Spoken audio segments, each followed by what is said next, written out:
మనం నిన్న చెప్పుకునే దానిలో మొత్తం థియరీ మాత్రమే చెప్పుకున్నాం అనమాట.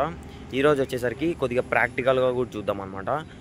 ఒక 2 కమాండ్స్ అయితే ఎక్స్ప్లెయిన్ చేస్తా, ఒక 2 డెఫినేషన్స్ కూడా మీకు చెప్పేస్తా. దీనిలో డైరెక్టరీ అంటే ఏంటి, తర్వాత ఫైల్ పాత్ అంటే ఏంటి, మీకు ఎల్ఎస్ కమాండ్ ఎక్స్ప్లెయిన్ చేస్తా. ఇంకొక కమాండ్ ఉంది. డైరెక్టరీ అంటే ఆపరేటింగ్ సిస్టమ్ మొత్తం కలిసి ఒక హౌస్ అనుకోండి. ఈ హౌస్లో రూమ్స్ అనేవి ఫోల్డర్స్ అనుకోండి. ఈ ఫోల్డర్ ఒక్కొక్క ఫోల్డర్ని ఒక్కొక్క డైరెక్టరీగా అనుకోవాలన్నమాట. దాన్నే డైరెక్టరీ అంటారు మామ. నెక్స్ట్ వచ్చేసరికి ఫైల్ పాత్ అంటే ఫోల్డర్స్లో మనం ఫైల్స్ సేవ్ చేస్తాం. ఆ ఫైల్స్ని యూజ్ చేయాలంటే ఏం చేస్తాం, ఆ ఫోల్డర్ ఒక అడ్రస్నే ఫైల్ పాత్ అంటాం మామ. ఇక్కడ నెక్స్ట్ వచ్చేసి ఇంకా 2 కమాండ్స్ అయితే ఉన్నాయి, సిడి ఎల్ఎస్. ఇవి కూడా ఎక్స్ప్లెయిన్ చేస్తాం.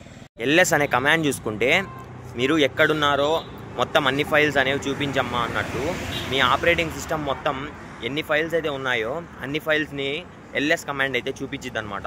నెక్స్ట్ సిడి కమాండ్లో సిడి అంటే చేంజ్ డైరెక్టరీ అనమాట.